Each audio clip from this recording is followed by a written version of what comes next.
नमस्कार। फिर से एक बार स्वागत है मेरे चैनल पर। मैं हूं राज। आप देख रहे हैं हाईवे 33। ये कहानी हमें भेजे हैं, उनका नाम अजय कुमार है। अजय कुमार हरियाणा के रहने वाले हैं और ये घटना उनके साथ में 2010 में हुई थी। तो क्या हुआ था उनके साथ में, क्या घटी थी घटना, चलते हैं इनकी कहानी में। लेकिन दोस्तों, अगर आप मेरे चैनल पर पहली बार जुड़े हैं और अभी तक मेरे चैनल को सब्सक्राइब नहीं किया है तो प्लीज़ कर लीजिए और साथ में बेल आइकन को दबाना ना भूलिएगा। तो शुरू करते हैं आज की कहानी।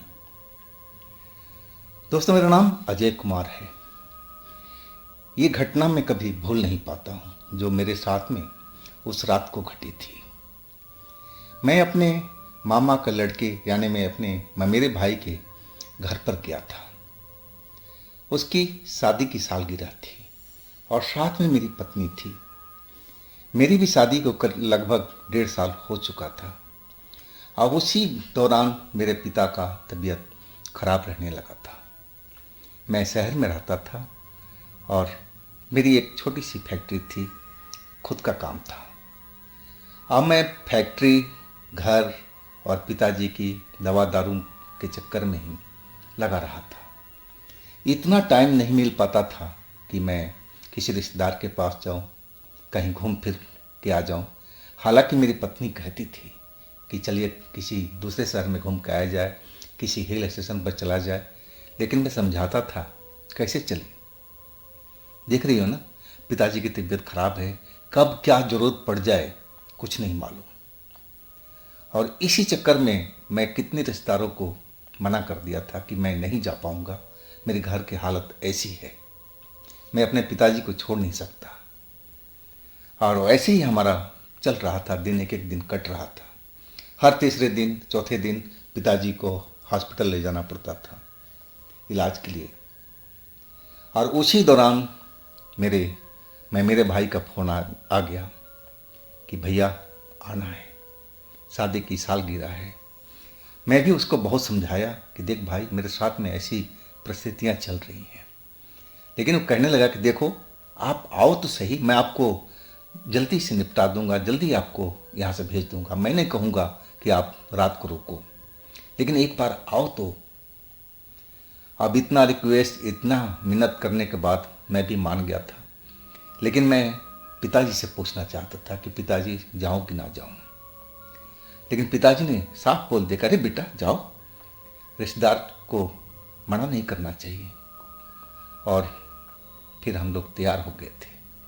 मैं और अपने पत्नी के साथ अपनी कार से हम उस शहर की तरफ निकल गए थे जो हमारे घर से करीब 2.5 से 3 घंटे की दूरी पर थी। जब हम वहाँ पहुँचे तो रात के 8 बज रहा था और पार्टी भी शुरू हो चुकी थी, सारे मेहमान आए हुए थे। खैर, हम लोग जितना हो सकता पार्टी को एंजॉय करने की कोशिश किया। अब फिर रात को 10 बजते ही मैं मेरे भाई से बोला कि भाई हमें जाना पड़ेगा, पिताजी की तबीयत खराब है, आपको पता ही है। वो भी कहने लगे कि हाँ भाई, मैं आपको रोकूंगा नहीं, आप निकल जाओ, रास्ता भी साफ सुथरा है, कोई दिक्कत नहीं होगी, मेन हाईवे है। और इसके बाद हम विदा होकर के अपने कार से चल पड़े थे। करीब हम 2 घंटा का सफ़र पूरा कर चुके थे। अब हमारी जो पत्नी थी वो कहने लगी कहीं ढाबा वगैरह पर आप गाड़ी को रोकिए, मैं थोड़ा फ्रेश होना चाहती हूँ। अब मैं एक ढाबे पर अपनी गाड़ी रोका। ढाबा छोटा ही था, लाइट वाइटें जल रही थी, लेकिन वहाँ पर कोई भी गाड़ी, कोई कार, कोई ट्रक, कोई बस, कुछ भी नहीं खड़ा था। ढाबे वाला अपना काउंटर पर अकेला बैठा हुआ था और उसके 2 नौकर, एक तो चारपाई पर सो रहा था और एक छोटा सा टेबल पर बैठा कुछ काम कर रहा था। अब मैं कार उसके बराबर ही रोका और उतरते ही मैंने पूछा कि भाई बाथरूम कहाँ है। वो जो बाथरूम बना रखा था ना, ढाबे के थोड़ा पीछे साइड में। अब हम उस जगह पर पहुंच गए थे जहां बाथरूम बना हुआ था। उसमें एक ही बाथरूम था, चाहे जेंट्स जाए या लेडीज जाए। अब सबसे पहले तो मैं ही गया, यानी कि तुम रुको, मुझे प्रेशर ज़्यादा आ रहा है। अब मैं तो जब फटाफट निपट करके आ गया। अब मैं अपनी पत्नी को भेजा, पत्नी चले गई। मैं बाहर खड़ा इंतज़ार करता रहा।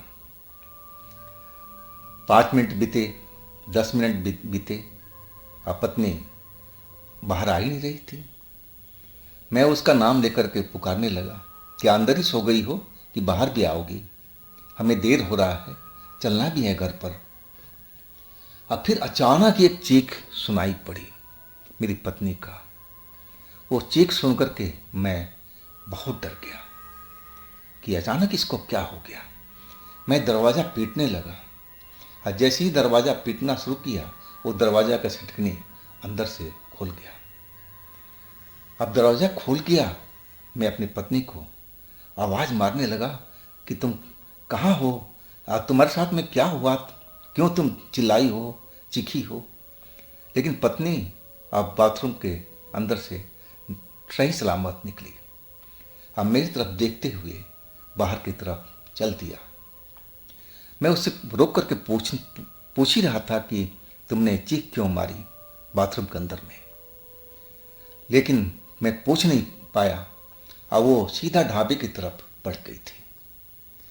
उसके चाल में भी वो चाल जो लग रहा था कि वो मर्दानी चाल है, औरत वाला चाल था ही नहीं जो मेरी पत्नी चल रही थी।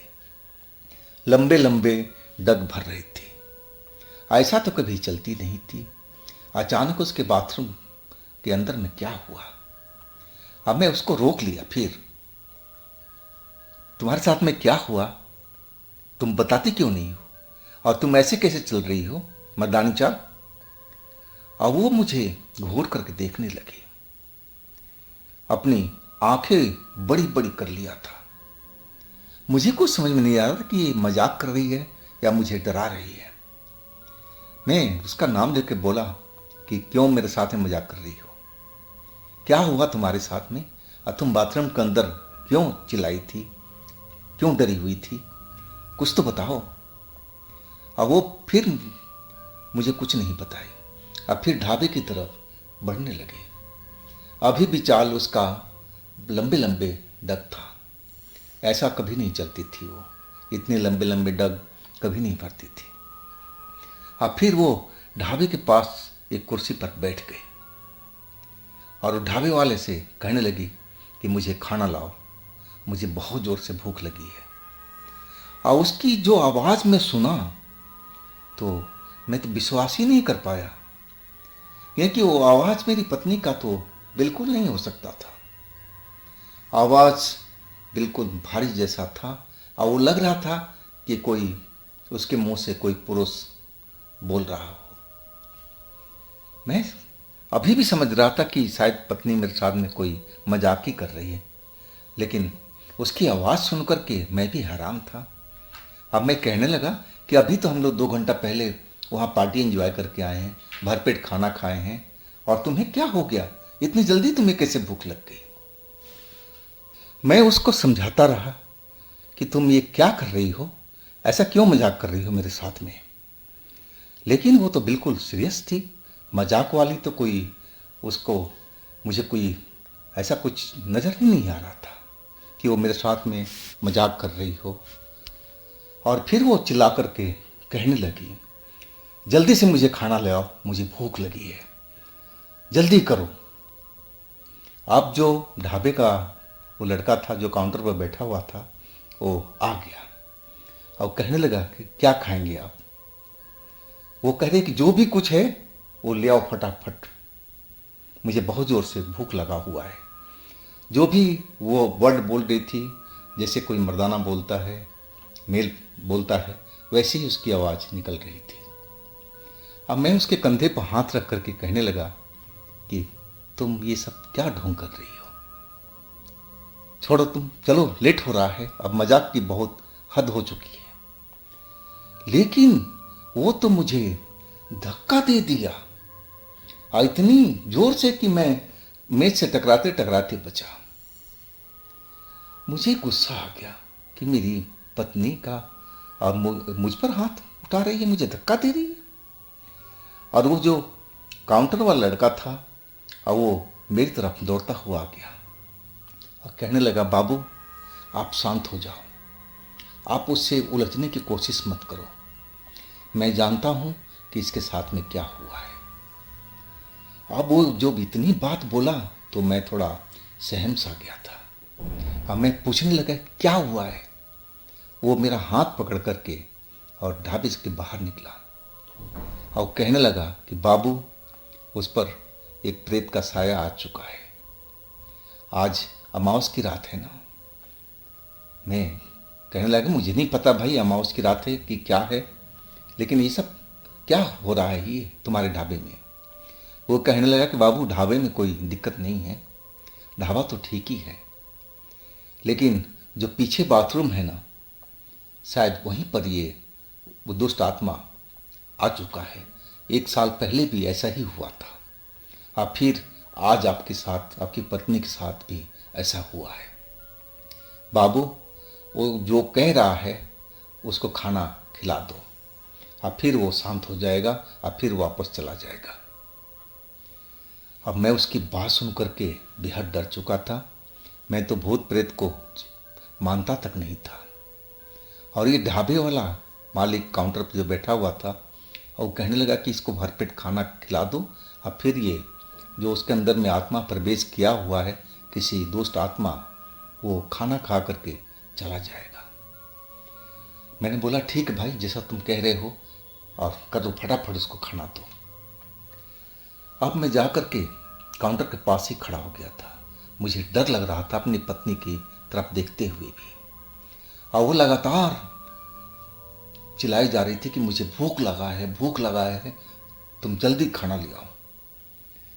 अब ढाबे वाला लड़का खाना उसके आगे रख दिया और वो खाना अपने हाथ से, चम्मच वगैरह सब कुछ दिया रखा था, लेकिन वो अपने हाथ से उठा उठा करके और बड़े बुरे तरह से, गंदे तरीके से खाना शुरू कर दिया। मुझे देख करके भी बहुत बुरा लग रहा था। और वो भरा हुआ प्लेट कुछ ही मिनट में खाली हो गया था और वो कहने लगी कि और ले आओ, मुझे और भूख लगी है। अब ढाबा वाला लड़का फिर दूसरा प्लेट ले आकर के रखा और उसका भी वही हाल हुआ। कुछ ही मिनट में वो भी प्लेट साफ हो गया था और उसका जो भूख था वो शांति नहीं हो रहा था। आखिर वो सब भोजन वो छोटे से पेट में मेरी पत्नी के कहाँ जा रहा था। 3 प्लेट खाना वो खा चुकी थी और अभी भी खाने को डिमांड कर रही थी। लेकिन अब ढाबा वाला कह रहा था कि अब मुझे बनाना पड़ेगा, अब खाना खत्म हो गया है। पानी वानी दे करके और उसको कहा गया कि आप पानी पी लो, अब टाइम लगेगा खाना बनाने में। मैं तो पास गया नहीं, ढाबे वाला लड़का ही गया और वो पानी पी करके मेरी पत्नी जैसे नींद में आ गई हो और देखते ही देखते वो बेहोशी की हालत में पहुंच गई थी।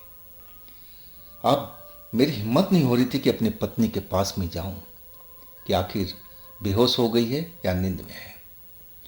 लेकिन ढाबे वाले लड़के कहने लगा कि बाबू आप जाओ, जगाने की कोशिश करो, हो सकता है कि वो आत्मा चली गई हो। मैं अपने पत्नी के पास डरते डरते आया। अब मैं उसको जगाने लगा, उसका नाम ले करके। पत्नी थोड़ी देर के बाद में अपनी आंखें खोल दी और फिर वो जैसे अनजान जगह देख करके ऐसे करने लगी कि जैसे पहली बार इस जगह पर आई हो, और कहने लगी कि हम लोग यहाँ पर क्या कर रहे हैं, हम घर क्यों नहीं जा रहे हैं, कितना टाइम हो गया। मैं समझ चुका था कि अब मेरे पत्नी के शरीर के अंदर में कोई आत्मा नहीं है, अब ये बिल्कुल मेरी पत्नी ही है। मैं कहने लगा कि तुम्हारी वजह से देर हुआ है और तुम जल्दी से चलो कि हम लोग घर पहुँचे। और फिर मैं अपनी पत्नी को गाड़ी में बिठाया और तभी वो लड़का जो ढाबे वाला था वो मेरे पास में आया और बोला कि बाबू 1 मिनट, आपको कुछ बताना है। मैं गाड़ी से उतर के उसके पास पहुंच गया क्योंकि वो अकेले में बात करना चाहता था। अब फिर बोला, बाबू 2 मिनट के लिए मेरे ढाबे के अंदर में आ जाओ, मैं आपको कोई एक चीज़ दूंगा जो रास्ते में काम में आएगी।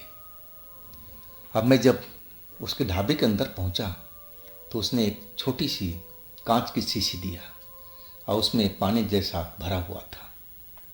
वो कहने लगा कि बाबू, ये पवित्र गंगा जल है, ये अपने पास में रख दो। अगर आपकी पत्नी को रास्ते में भी कोई ऐसी परेशानी हुई तो ये गंगा जल उसके ऊपर छिड़कना, भगवान चाहा तो सब कुछ कुशल मंगल हो जाएगा, आप लोग घर आराम से पहुंच जाओगे।